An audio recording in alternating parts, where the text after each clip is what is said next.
Hello everybody. In this video I want to talk a little bit about how when you're first diagnosed with rheumatoid arthritis, it's a bit like going through a bereavement. And what do I mean by this? Well, I'm quite sure for the majority of us, we have had an experience of a bereavement in our past. My personal history is that I lost a brother in a road traffic accident over 30 years ago, so that was a sudden death. My grandmother, she was 94 when she passed, and it was a long drawn out affair that we knew that she was going to go. And even more recently, I was a full-time carer to my mum, and my mum only passed away 5 weeks ago. So if you like, this is a bit of therapy for me doing this. Now in the past, I actually worked in bereavement.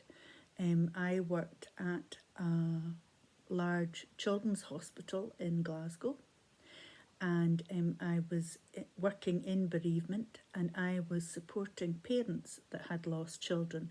But part of my role was also to train staff on how to break bad news, and also talking about, bereavement and loss. So this is why I think, being diagnosed with rheumatoid, it's just like we are going through a bereavement. And please don't let that dog bark anymore. I was going to say that when I worked in bereavement, people often used to ask me what was worst. Was sudden death worse to cope with than an expected death? And I used to say there's no difference. Absolutely none. Because bereavement is what it means to you as an individual, and how you're coping with it and how you deal with it. I know all the steps to bereavement, but it doesn't mean that your loss is going to be easier to take than anybody else's. So when we are first diagnosed with rheumatoid arthritis, it is just like a bereavement. You ask yourself, why did this happen to you? Why me? And, nobody knows the answer to that. It can happen in a family that you have people that have got the gene that's passed down. My maternal grandfather had really bad rheumatoid arthritis, and he died when I was 6 or 7, and all I can remember was that he sat in a piano stool, and this is going back to 1971. He sat in a piano stool because it was the only seat that he could sit in. And now when I look back and think, how horrendous must that have been? At least we've got chairs that we can put our feet up and get some relief, for our joints from that. He didn't have that option, and he just used to sit there all day, and he had, my grandmother looked after him, but he was only in his 60s when he died. So part of my thinking behind when I was diagnosed, I was, how on earth am I going to cope with having this awful disease? And am I going to be like my grandfather? Will I end up being in a wheelchair that I can't move? Was I going to be a burden to other people? And the best thing that's ever happened is there's been such advances with this disease that it's very rare that you see people that are like that. And I have to say, the advances have come in the last 15 years. So when you see older people, they might still have difficulties with their joints because they weren't protected. Whereas now, if you're diagnosed, the chances are your joints are never going to end up like that. One of the other things I was going to say is part of the thing, when we're diagnosed and we're given medication, you know, we get all the leaflets about the medication and we get all the warnings that goes along with it.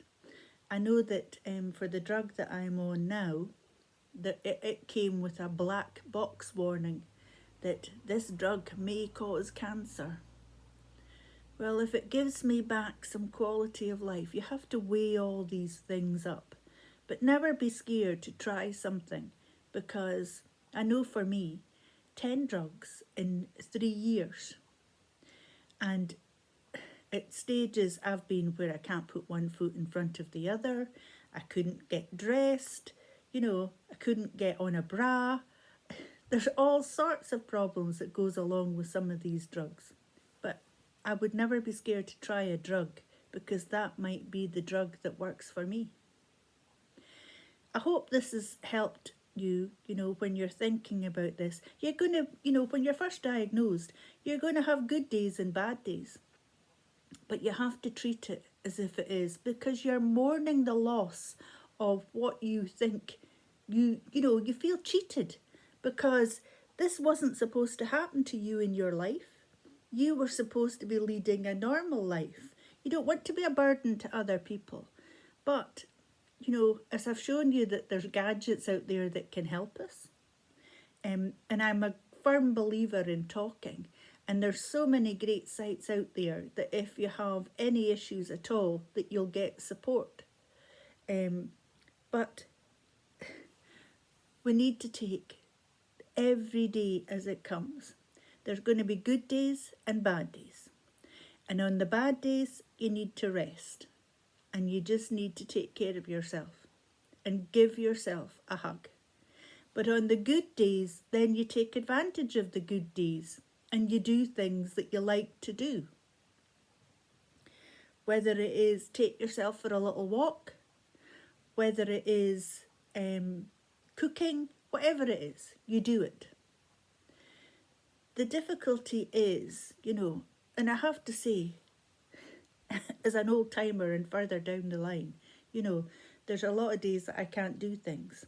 But, and I'll keep stressing the fact that when you're in remission and you've got the drug that you're on, you can do a lot more. You can do things when you're first diagnosed, you know, and you're on that right drug. You're not going to feel ill. So you just live every day as it comes and stop worrying about what's going to come in the future. I hope this helps.